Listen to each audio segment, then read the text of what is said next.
So how did it go from disco to events? So, finished uni, disco wasn't quite big enough that I could do it full time, but it wasn't far off.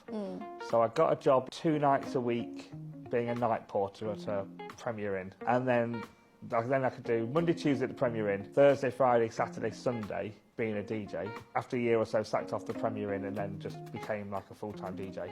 Full-time DJ in discos? Yeah, and then in about, I don't know, 2007, I'd started buying some dance floors, like these twinkly light-up dance floors that you see at weddings, and some uplighting. I figured out you earned more money by taking a dance floor to a wedding than DJing.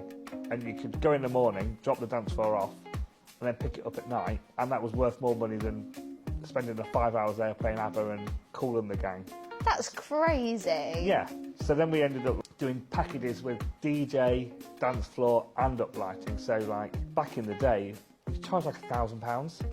And was it still you on your own at this point? It was just on my own. And in 2007, 2008-ish, I decided to employ someone. So I employed John, who's still here now, John Mins. We were still at my house, so my garage was full of dance floors, lighting, disco kit. I bought some kind of 6-foot round tables with twinkly lights in as well, and they lived in the kitchen. So we cleaned the dance floors in the kitchen or in the garage overnight. It was a 3-bedroom house. I had an office, John had an office, and then there was a bedroom. It was pretty mental, really. Vans arriving at 2 in the morning, dropping off ivory star cloths, and at that point I thought we really should get a proper unit. Yeah. So we rented from the councillor, like a little starter unit, like 900 square foot.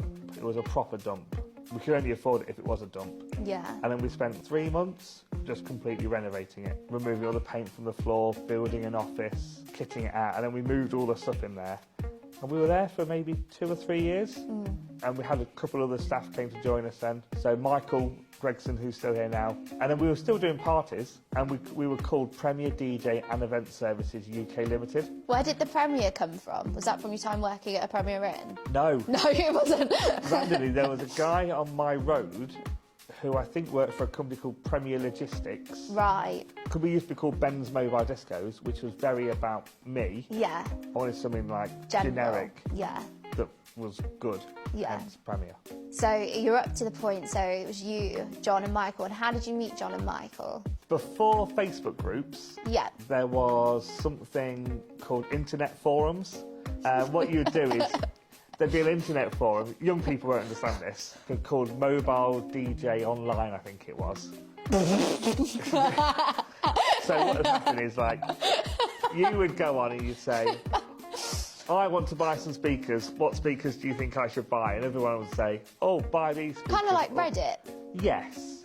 And more specific to more specific to our industry, I guess. So John was a member of that forum.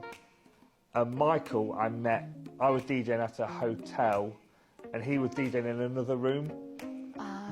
And he was also on the forum, I think. And I bumped into Michael, I was like, well, you're good at DJing, do you want to come and DJ for us? And then he DJed for us for a bit. And then he kind of helped to install some dance floors. And then we said, well, do you want to leave your actual job and come and work with us? And he did.